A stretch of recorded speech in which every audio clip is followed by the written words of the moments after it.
bumalik ako dito sa loob kasi lumabas na ako kanina.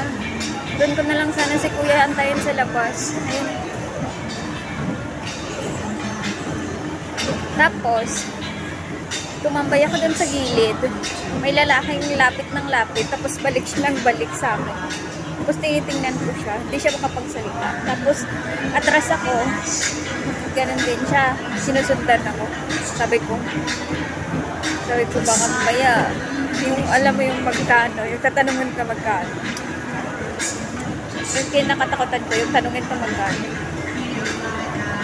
Naantay ko kasi si Kuya dun sa labas ng Mercury sana. Kasi dito na lang, magantay na lang ako ng message niya.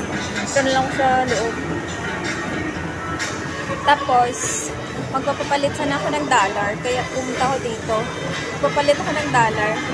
Yun nga lang, pagtingin ko ng dollar, bumaba. 55.75 na lang. Nakaraan, 56.91 pa.